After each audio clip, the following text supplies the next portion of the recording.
고린도에 들어가면은 아고라가 있습니다. 아고라는 광장입니다. 시장이고, 그 아고라 광장에서 철학자들이 자기의 지식을 뽐내기도 하고 또 토론을 하기도 합니다. 그 아고라 뒤편에 보시면 높은 언덕이 있습니다. 그 높은 언덕을 가리켜서 아크로폴리스라고 합니다. 거기 대부분 중요한 시설이 있습니다. 신전들이 이제 가장 높은 곳에 있는데, 고린도에는 아프로디테 신전이 있습니다. 이곳에는 수천 명의 신녀가 남자들을 신전으로 유혹해서 음란한 예식을 하고 제사를 드렸습니다. 여러분, 당시 고린도는 매우 음란한 도시였습니다. 그래서 그 고린도 옆에 있었던 아테네 사람들이 음란한 사람들을 가리켜서 저 사람이 꼭 고린도에서 온 사람 같았다, 고린도 사람 같았다라는 표현을 통해서 음란한 사람을 말하기도 하였습니다. 그 정도로 이 고린도라는 도시는 음란한 도시였습니다. 고린도 교회 성도들도 과거에는 이 음란한 도시에서 음란한 삶을 살았던 사람들이었습니다. 그러나 그들이 그리스도를 영접하고 이제 하나님의 자녀가 된 것입니다. 근데 바울이 이제 에베소에서 사역하는데 충격적인 소식을 듣게 되었습니다. 그게 1절 말씀입니다. 너희 중에 심지어 음행이 있다 함을 들으니 그런 음행은 이방인 중에서도 없는 것이라. 누가 그 아버지의 아내를 취하였다 하는도다.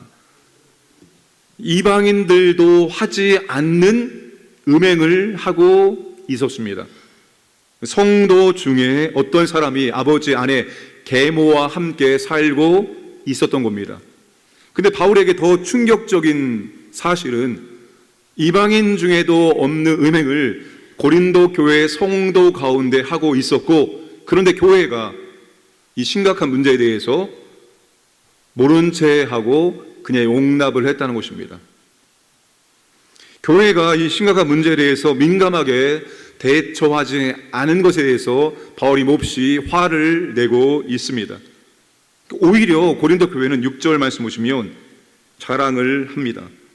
너희가 자랑하는 것이 옳지 아니하도다. 이런 음행을 특권으로 생각했습니다. 왜 고린도 교회가 이것을 모른 채 하고 대처하지 않고 오히려 자랑했는가 하면 그들에게 잘못된 생각이 있었습니다. 성령의 은사를 받고 영혼은 구원받았기 때문에 이 썩어질 육체는 우리가 아무렇게 다루어도 된다. 이 썩어질 육체, 그러니까 우리는 음행에도 자유롭다. 이런 잘못된 생각을 하고 있었던 것입니다. 그 당시에 아주 팽배했던 사상이 영육 이원론 사상입니다. 영은 아주 깨끗하고 거룩하고 육체는 아무것도 아니다. 이런 영육 이원론 사상 때문에 두 가지 일들이 발생합니다. 육체를 아무렇게 다루는 겁니다. 아무렇게. 또 한 가지는 아주 금욕적으로 다루는 것입니다.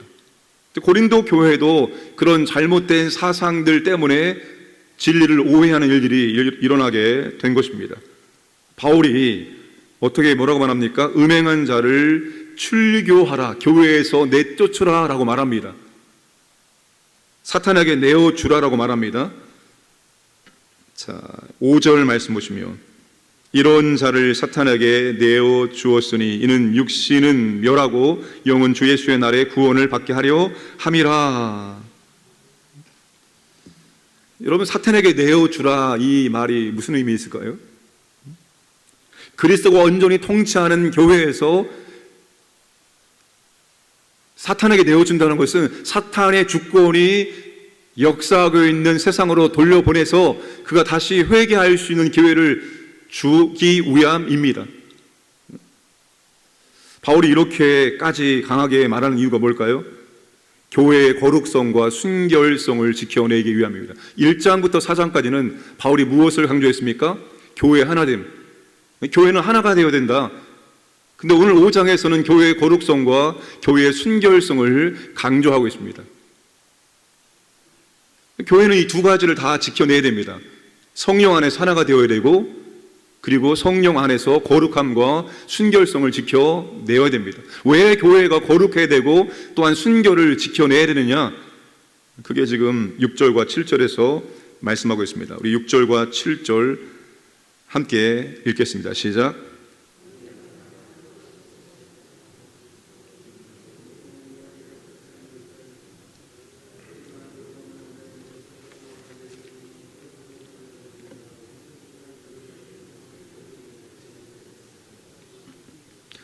여러분, 첫 번째는 죄의 전염성입니다. 여러분, 죄도 전염되는 겁니다. 작은 누리기 온 덩어리에 퍼질 수 있다는 거예요. 죄도 전염이 됩니다. 그리고 또 한 가지 중요한 것이 바로 7절입니다. 그리스도께서 왜 죽으셨냐? 그리스도께서 왜 십자가에서 희생되셨느냐? 우리의 죄의 문제를 해결하기 위해서 그리스도께서 십자가에서 희생 다 하셨는데 너희가 또 죄를 짓는 삶을 살아가느냐? 이 말이 안 된다는 것입니다.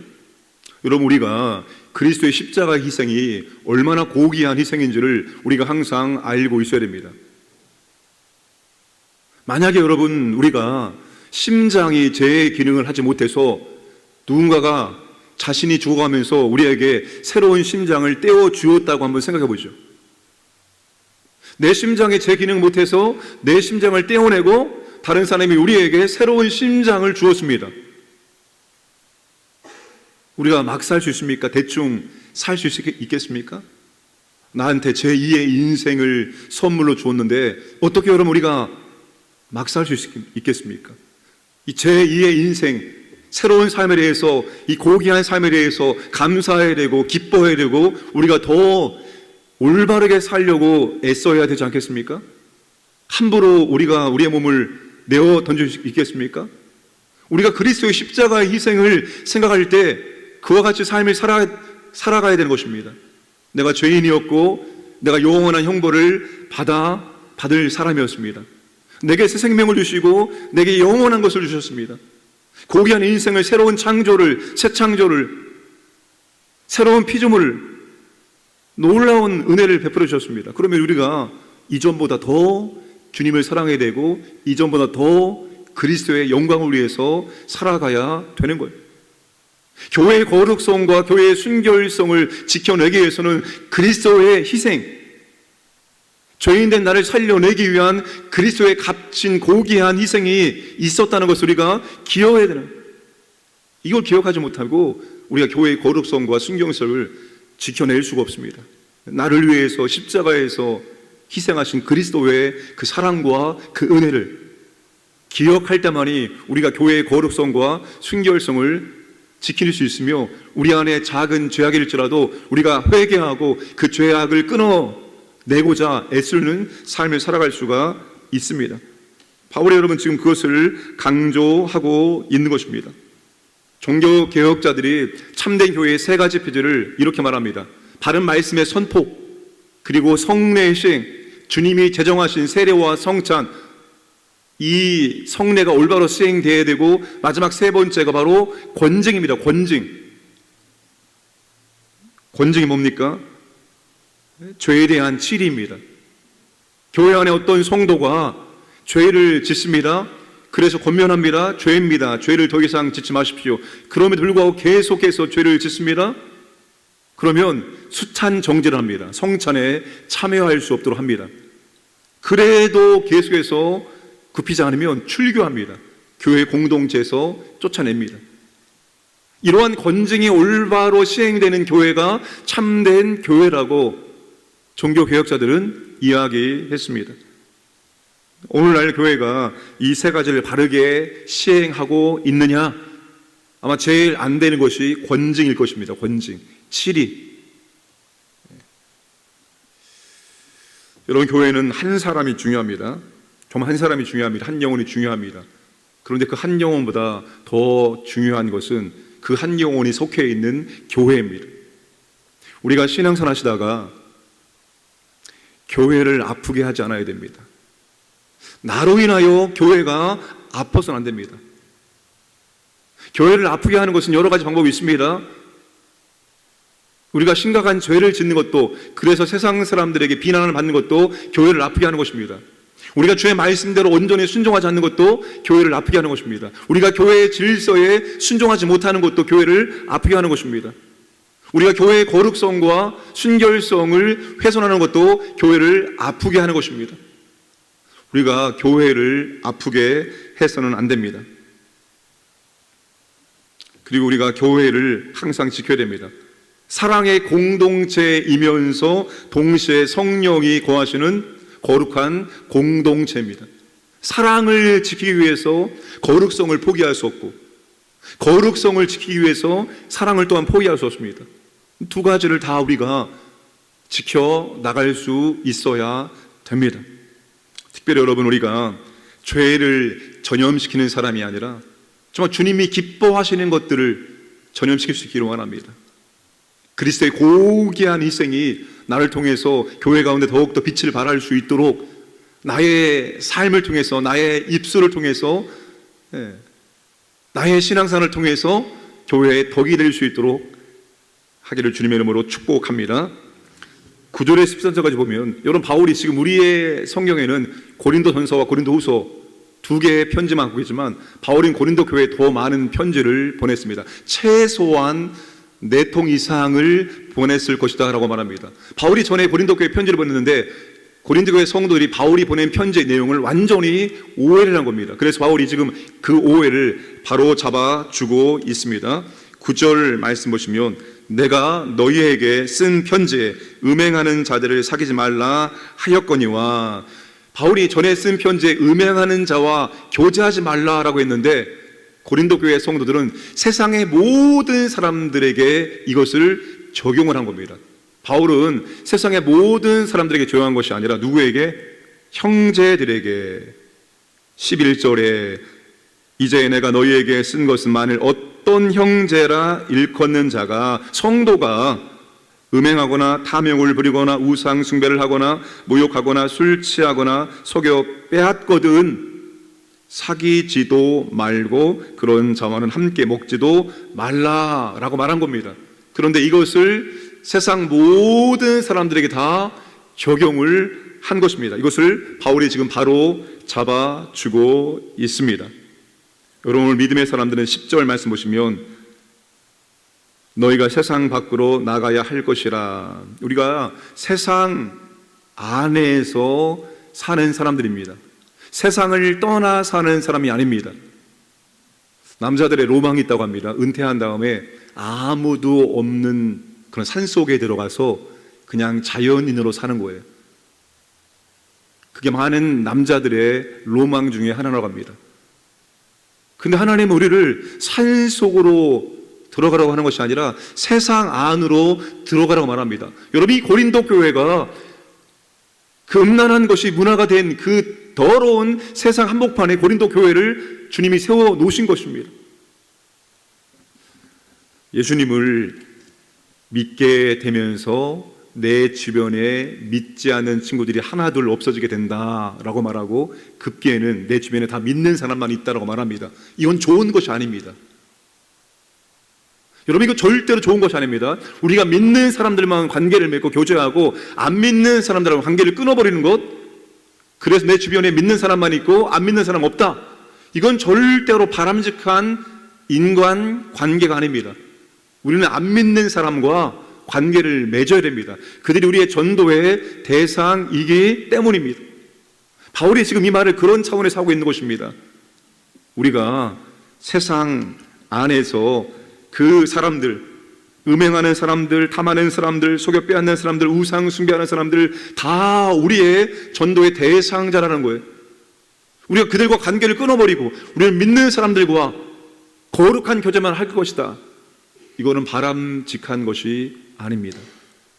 믿지 않는 친구들이 있으면 그분들과 교제를 잘 하셔야 됩니다. 그분들이 행하고 있는 세속적인 것들을 따라가는 것이 아니라 그분들과 교제하면서 우리가 그리스도의 아름다운 모습을 보여주어야 되고, 그리고 그들을 우리가 그리스도를 전해서 주님께로 인도해야 한다는 것입니다. 여러분, 5월 가정의 달이죠. 우리가 믿지 않는 사람들에게 이런 모습을 보여줄 수 있어야 됩니다. 아, 저 친구는 예수 믿는 사람인데 예수 믿는 사람 가정을 가만히 보니까 너무나 행복하다. 예수 믿는 사람들의 가정이 안 믿는 사람보다 훨씬 더 즐겁고 행복하다. 여러분, 이런 모습을 우리가 보여줄 때 그들도 예수 믿고자 하는 호기심을 가질 수가 있는 것입니다. 오늘 우리가 세상 안에서 정말로 믿지 않는 영혼들과 관계를 맺고 그들을 그리스도께로 인도할 수 있는 삶을 살아갈 수 있기를 주님의 이름으로 축복합니다. 기도하겠습니다. 새로운 정부가 출범했습니다. 하나님 아버지, 우리 새 정부에게 은혜를 주시고 능력을 주시고 그들이 두렵고 떨린 마음으로 잘 감당할 수 있도록 은혜를 주셔서 모든 국민들이 하나님 평안할 수 있도록 인도해 주시고 우리 교회를 붙잡아 주시고 인도해 주옵소서. 사랑의 공동체, 거룩한 믿음의 공동체 되게 해주시고 또 현장 예배와 모든 것들이 신속 회복될 수 있도록 은혜를 주옵소서. 직분자 선거 은혜 가운데 진행될 수 있도록 인도하여 주시옵소서. 우리가 아버지 하나님 이 세상 가운데서 한 영혼을 주님께 인도하는 삶을 살아갈 수 있도록 은혜를 베풀어 주옵소서. 함께 기도하겠습니다. 아버지 하나님 감사합니다. 오늘 또 우리에게 귀한 날 주심을 감사드리고 주 앞에 나와서 아버지 하나님 말씀을 듣고 기도할 수 있도록 은혜 주시면 감사합니다. 아버지 하나님 새로운 정부가 출범했습니다. 하나님 아버지 은혜를 주시고 하나님 지혜를 주시기 원합니다. 잘 감당할 수 있도록 붙잡아 주옵소서. 정말 아버지 하나님 오늘의 임기를 맞았을 때 모든 국민들에게 정말 박수를 받고 존경받을 수 있도록 하나님 아버지 은총을 베풀어 주시옵소서. 몸대기를 붙잡아 주시기 원합니다. 사랑의 공동체이면서 동시에 거룩한 믿음의 공동체 될 수 있도록 은혜를 베풀어 주옵소서. 우리가 작은 죄악도 아버지는 끊어내기를 원합니다. 그리스도의 희생을 늘 기억하며 살기를 원합니다. 은혜를 베풀어 주옵소서. 아버지 하나님 현장 예배가 온전히 신속 회복될 수 있도록 은혜를 베풀어 주시고 또 직분자 선거를 아버지 하나님 앞두고 있습니다. 이 모든 과정을 주께서 인도해 주시고 성령께서 함께 해주셔서 평안하게 지낼 수 있도록 인도하여 주옵소서. 나보다 교회를 먼저 생각할 수 있는 마음들을 허락해 주시기를 원합니다. 아버지 하나님 우리가 한 영혼을 주님께로 인도할 수 있도록 은혜를 베풀어 주옵소서. 믿지 않는 영혼들과 관계를 맺고 그들에게 그리스도의 십자가의 은혜와 사랑을 잘 증거할 수 있도록 전달할 수 있도록 은총을 베풀어 주시옵소서. 주님, 우리가 그리스도의 희생을 항상 기억하며 살기를 원합니다. 영원한 형벌을 받아 마땅한 저희들을 위해서 십자가에서 주님께서 모든 고난을 받으셨습니다. 그 십자가의 대속의 은혜를 말미암아서 오늘 우리가 구원받았고 새 생명이 되었고 새로운 피조물이 되어서 하루하루 새로운 삶을 살고 있습니다. 그 주님의 십자가의 희생을 기억하며 감사하며 오늘도 아버지 하나님 믿음 안에 살게 하시고 죄를 멀리하게 하시고 그리스도의 은혜 가운데 살아갈 수 있도록 인도하여 주옵소서. 우리 몸된 교회가 사랑의 공동체이면서 거룩한 믿음의 공동체 될 수 있도록 은혜를 베풀어 주옵소서. 나보다 교회를 먼저 생각할 수 있도록 은혜를 베풀어 주옵소서. 아버지 하나님 우리가 교회의 기쁨 될 수 있도록 은총을 베풀어 주시고 세상 가운데서 믿지 않은 영혼들과 관계를 맺고 그들에게 십자가의 은혜와 사랑을 증거하는 삶을 살아갈 수 있도록 인도하여 주옵소서. 여러 교회의 사역들 가운데 하나님 아버지 함께 하시고 주님의 권세와 능력이 임하기를 원하옵나이다. 그리스도의 평강이 임할 수 있도록 역사하시고 인도하여 주옵소서. 오늘도 광연의 모든 가족들 하나님께서 보호하시고 인도해 주시고 하나님의 은혜와 사랑을 체험하고 하나님께 감사와 찬송 드리는 복된 날을 살아갈 수 있도록 인도하여 주옵소서. 가정과 직장과 창업을 주님께서 지켜주시고 보호하여 주옵소서. 감사드리며 예수님의 이름으로 기도드리옵나이다. 아멘.